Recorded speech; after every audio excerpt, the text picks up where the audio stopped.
¿cómo están? Espero que se encuentren muy pero muy bien, que se encuentren de maravilla, súper felices y contentos. Yo soy Bambi Licona y soy estudiante de la licenciatura en psicología, pasante de la licenciatura en nutrición. Soy una apasionada de la psicopatología alimentaria y por lo tanto estoy haciendo mi especialidad en trastornos de la conducta alimentaria y también pues estoy haciendo mi servicio en esa área. Y por eso es que el día de hoy vamos a platicar acerca de trastornos de la conducta alimentaria. Generalmente hablamos de dos trastornos de la conducta alimentaria súper sonados que son anorexia y bulimia, pero el día de hoy yo les voy a enseñar alrededor de 15 trastornos de la conducta alimentaria. Esto con la intención de brindar información y no para que te autodiagnostiques. No te autodiagnostiques. Lo que sí puede pasar es que de pronto te sientas identificado y entonces sí te sugiero que vayas a un profesional para que te dé un diagnóstico preciso y sobre todo un tratamiento preciso. Bueno, pues el día de hoy vamos a empezar a abordar los trastornos de la conducta alimentaria. Espero que se vea aquí en mi pequeño pizarroncito. Lo quise hacer así para que sea más dinámico. Nunca hemos hecho un video así. Esperemos que todo salga bien y vamos a empezar con, por ahí espero que se vea, trastornos de la conducta alimentaria. Ok, y lo remarqué así porque creo que no se ve del todo este colorcito. ¿Qué son los trastornos de la conducta alimentaria? Pues estas son psicopatologías alimentarias, enfermedades como tal, psiquiátricas que tienen una base biopsicosocial, es decir, son provocadas por diferentes factores biopsicosociales. Básicamente un trastorno de la conducta alimentaria va a ser una desviación. Ok, una desviación tanto cualitativa como cuantitativa de la conducta alimentaria que se conoce como normal o lo aceptado como normal. Hay dos muy renombradas que son anorexia y bulimia y no son las únicas evidentemente, y ellas sí están relacionadas con el control del peso, con la inconformidad corporal. Sin embargo, hay muchas otras que no se relacionan con la inconformidad corporal. Es que generalmente creemos que el trastorno de la conducta alimentaria es querer estar delgado. Sin embargo, vamos a dividir esto de los trastornos de la conducta alimentaria en aquellos donde hay inconformidad corporal, pero también existen muchos otros donde no existe inconformidad corporal. Dentro de los que tienen que ver con la inconformidad corporal, principalmente vamos a encontrar a la anorexia, a la bulimia, al trastorno por atracón. Anorexia nerviosa es aquella en donde existe la restricción de la alimentación para obtener un peso bajo, y por supuesto también existe distorsión corporal dentro de la enfermedad. Aquí anorexia nerviosa, el DSM-5, que es este manual de psiquiatría, nos dice que existen dos tipos de anorexia nerviosa. Bueno, tres, pero bueno, ahorita les explico. La primera es una anorexia nerviosa restrictiva. Aquí evidentemente la persona va a restringir su alimentación, va a tener ayunos, a soportar lo más que pueda de pasar hambre. Después tenemos la anorexia nerviosa purgativa. En la purgativa no solamente existe una restricción alimentaria, sino que además al momento de comer estas personas coman mucho, ¿no? Porque nunca llegan a comer mucho dado que tienen anorexia, o coman poquitito, van a tener conductas compensatorias. Van a recurrir a laxantes, diuréticos, a vomitar, el ejercicio físico excesivo. Estos son los métodos compensatorios que las personas con anorexia purgativa van a elegir. También existe dentro del DSM-5 la anorexia atípica. Esta la vamos a encontrar como un trastorno de la conducta alimentaria no especificado. Esta va a ser la anorexia atípica. Además de una restricción, posiblemente también pueda haber purgación o métodos compensatorios, muy posiblemente amenorrea, etcétera. Aquí en la anorexia típica, las personas no van a tener un bajo peso. Una anorexia típica vamos a encontrar un índice de masa corporal menor a 17 y esto pues evidentemente nos habla de un bajo peso, pero en la anorexia típica vamos a encontrar normopeso o incluso sobrepeso. Esa es la diferencia, sin embargo está también dentro del manual DSM-5 como un tipo de anorexia. Dentro de estos trastornos de la conducta alimentaria relacionados con inconformidad corporal vamos a encontrar la bulimia nerviosa. Obviamente hay inconformidad corporal, pero aquí va a haber atracón. ¿El atracón qué es? Bueno, pues cuando nosotros comemos de manera desmedida, con sentimiento de descontrol y comemos muchísima cantidad en un tiempo muy cortito y con una sensación de culpabilidad al final. Y después va a haber un evento compensatorio, que puede ser purga, vomitar, pero no solamente eso, que el paciente esté abusando de laxantes, de diuréticos, del ejercicio físico, y entonces pues se da esta parte de compensar lo que se comió de esa manera. Y también dentro del DSM-5 vamos a encontrar en los trastornos de la conducta alimentaria no especificados a la bulimia nerviosa, que sería la típica, en donde hay baja frecuencia y o duración. El hecho de que no lo haga tan seguido también puede ser una bulimia nerviosa, pero de baja frecuencia y o duración, que está dentro del DSM-5 como los trastornos de la conducta alimentaria no especificados. Tenemos también el trastorno por atracón. El trastorno por atracón se va a definir por estos momentos de atracones, nuevamente definiendo que un atracón son estos momentos en donde existe un descontrol, en donde en un periodo de tiempo corto consumimos muchísimos alimentos con esta sensación de vergüenza y culpa después de ello. La diferencia con la bulimia nerviosa es que aquí, en el caso del trastorno por atracón, no va a haber un evento compensatorio, no va a haber purga, uso de laxantes, ejercicio físico, solamente muchísimo arrepentimiento. Muy posiblemente esto se lleva en la mayoría de los casos en secreto. En anorexia y bulimia nerviosa, la mayoría de las personas que lo padecen son mujeres. En el trastorno por atracón nos vamos a un 50-50.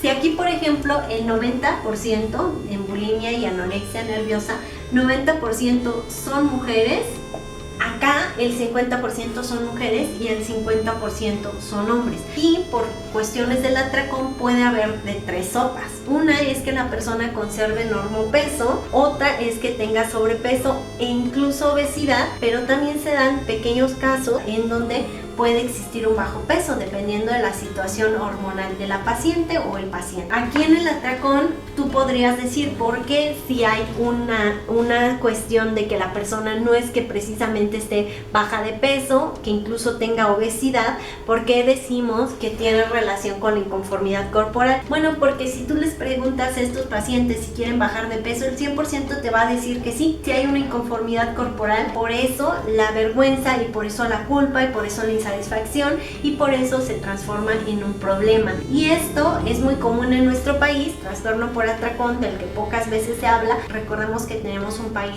lleno de obesidad y muchas de las personas que padecen obesidad también están teniendo un trastorno por atracón. Ese es el inicio de su obesidad en realidad. Por lo tanto, tienen una enfermedad de tipo psiquiátrica que necesitan curar para entonces sí poder bajar sobrepeso, porque no es difícil que personas con trastorno por atracón lleguen a consulta nutricional. Es muy común, sin embargo no te van a decir lo que les pasa, pues entonces no lo vamos a ver como un trastorno. Lo podemos ver como, claro, falta de voluntad, sin embargo la persona está pasando por un problema. Por eso es importante hacer cuestionarios, en caso de que se requiera referir con un psicólogo o psiquiatra, etcétera, para tener un mejor diagnóstico de cómo está la persona. Hasta aquí hablamos de lo que nos dice el DSM-5. Sin embargo, hay otros trastornos que ya no me caben, pero por aquí lo vamos a tratar de poner, que son unos trastornos sin entidad nosológica. ¿Qué significa esto? Que a pesar de no encontrarse en el DSM-5, sí hay experiencia empírica en la clínica, sí se describen en la clínica, aunque todavía no tengan una entidad nosológica. Por ejemplo, la vigorexia. ¿Han oído vigorexia? Bueno, pues en la vigorexia ocurre que la mayoría, cerca del 80% de los que lo padecen, son hombres. Cuando la persona nuevamente siente insatisfacción corporal, que es lo que lo lleva a este trastorno o uno de los detonantes, aquí lo que pasa es que la persona se mata de ejercicio. Ojo, no se mata de ejercicio para estar flaco, como puede ser en la anorexia purgativa o incluso en la bulimia. Lo que pasa aquí es que la persona se mata de ejercicio para estar, ¿saben?, ponchado, como decimos aquí en México, para estar súper fuerte, para tener mucha masa muscular, y esto va a tener problemas que puede abusar de anabólicos, ¿no? Cuando acá, por ejemplo, se puede abusar del ejercicio, los laxantes, todo esto, acá se puede utilizar anabólicos. La vigorexia en un principio se escribía vigorexia, y de eso se trataba, de aumentar, vigorexia, ¿no? Entonces, acá vamos a encontrar también que cuidan muchísimo su dieta, acercándose a muchos alimentos de origen animal, mucha proteína para esta intención de formar músculo, que también puede tener problemas de dislipidemia, cardíacos, etc. Por eso hablamos de un problema. Existe dismorfia corporal o dismorfia muscular, porque ellos cuando se ven en el espejo no se van a ver grandotes como ya están, no se van a ver musculosos, por el contrario se van a ver flaquitos, enclenques. Si la anorexia y la bulimia se ven muchísimo más grandes, se ven incluso con obesidad en el espejo, estando un palito o en normopeso, en la vigorexia se van a ver muy flaquitos en el espejo, aún sin que sea real. Acá en el trastorno por atracón, muy importante, me faltó decirles que dentro de los trastornos de la conducta alimentaria no especificados encontramos acá para atracón. El DSM-5 nos habla de que también existe el síndrome de comedor nocturno, que básicamente ocurre cuando el atracón se da de noche, cuando te despiertas del sueño para comer, ¿ok? Después de la cena, sin hambre, porque los atracones no necesitas tener hambre para dártelos. El síndrome del comedor nocturno pues va a ocurrir después de la cena y te va a despertar en muchas ocasiones del sueño para poderte dar un atracón. También aquí en los de sin entidad nosológica vamos a encontrar uno que se llama diabulimia. Diabulimia, y bueno, en el caso de la diabulimia solamente se da en pacientes que tienen diabetes y que tienen como tratamiento médico el uso de la insulina. Hacen caso omiso de lo que les dice el profesional, su endocrinólogo o su médico, y entonces restringen o abusan del uso de la insulina para tener efectos en su composición corporal. Es muy preocupante porque evidentemente estas personas ya tienen problemas de salud, y aunado a esto y el mal uso de la insulina puede venir 1000 problemas encima. Generalmente quienes se dan cuenta son los endocrinólogos, y entonces sí, ya refieren con el nutriólogo, les refieren con el psicólogo, y bueno, pues sí, también está dentro de estos trastornos de la conducta alimentaria, en este caso sin entidad nosológica, pero que es muy frecuente, y sobre todo en diabetes tipo 1, porque pues es donde más jóvenes encontramos. Entre bulimia y anorexia, dentro de los trastornos de la conducta alimentaria no especificados, tenemos otro que es el trastorno por purga. El trastorno por purga o trastorno de purga es cuando la persona, el paciente, va a tener purgas incontroladas. Sin embargo, este vómito no va a ser seguido de ayuno, pero tampoco va a tener atracones.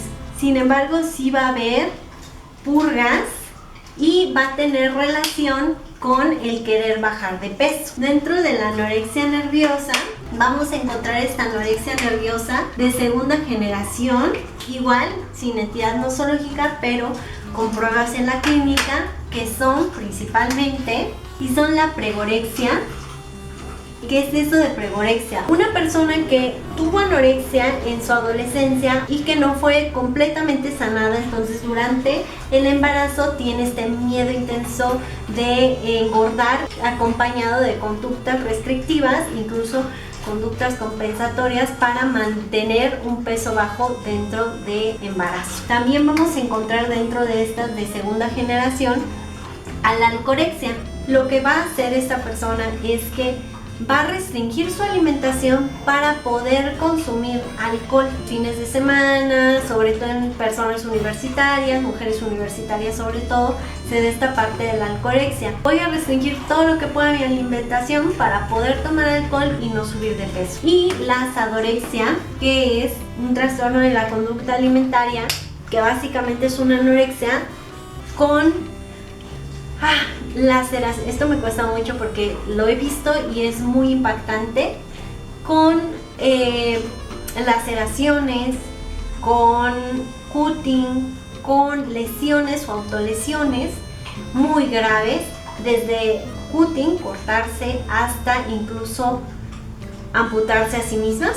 Entonces esto es parte de una segunda generación de la anorexia que se llama asadorexia. Entonces, como podemos ver, en cuanto a los que sí hay inconformidad corporal, hay muchísimo y muchísimas veces más de lo que solemos hablar normalmente, que nada más es anorexia y bulimia. Y bueno, pues ahora, dado estos ejemplos y explicando brevemente todo esto, nos vamos a aquellos que no tienen nada que ver con la inconformidad corporal y que también hay trastornos de la conducta alimentaria que no se relacionan con la inconformidad corporal. Así que voy a borrar todo esto y nos vamos con lo que sigue.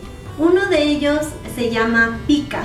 Pica o la pica es un trastorno de la conducta alimentaria en donde de manera persistente se están consumiendo sustancias no alimentarias, como por ejemplo papel, plantas, gis, incluso sustancias que son químicas como el detergente, cloro. Este tipo de sustancias se van a estar consumiendo y evidentemente también pueden hacer un daño en el aparato digestivo, etc. Es algo que también se ve no solamente en niños, sino también en embarazadas, ¿no? Que se comen el gis, que se comen la pared, este tipo de cosas. Y si no está relacionado con alguna carencia alimentaria, una carencia nutricional, entonces estamos hablando de pica y necesita definitivamente un tratamiento adecuado, porque no se va de la noche a la mañana.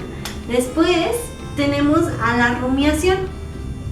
El trastorno de la conducta alimentaria, llamado rumiación, es aquel en el que el individuo va a regurgitar sus alimentos para después poder tragarlos, poder escupirlos o incluso se los vuelven a pasar, ¿no? Y esto lo hacen de manera repetida. Es común en niños, sobre todo, pero también tiene que ser tratado, porque también esto le puede traer diferentes complicaciones en el esófago. También tenemos el trastorno por evitación o restricción, que esto puede sonar a una anorexia restrictiva. Sin embargo, aquí no influye, ellos no lo hacen para bajar de peso, no tienen nada que ver con su imagen corporal. Lo que sí sucede en este caso es que las personas evitan los alimentos, a veces aparentan no tener hambre, pero en realidad lo que tienen es cierto miedo o rechazo a consumir el alimento, y esto puede ser por cuestión de la palatabilidad de los alimentos. Alguna propiedad organoléptica no les gusta, no les es apetecible, no les es agradable. También puede ser, por ejemplo, que consideran repulsivo el acto de comer, o algo dentro del acto de comer, de la digestión, se les hace repulsivo, y eso les indica que no deberían de estar comiendo, no les gusta por esas situaciones. Y obviamente todo esto está en la mente. También ocurre dentro de este trastorno por evitación o restricción el miedo a tragar. ¿Ok? Hay personas que tienen mucho miedo a tragar, a atragantarse y fallecer de esa manera. Por lo tanto, tienen este trastorno por evitación o restricción. También es un problema porque vienen muchísimas carencias nutricionales, desnutrición, etc. Estos los vas a encontrar dentro del DSM-5. Sin embargo, hay otro que no tiene entidad nosológica y que es muy sonado y que no necesariamente tiene que ver con la composición corporal o el deseo de estar delgado o de estar musculoso, etc. Y es la ortorexia.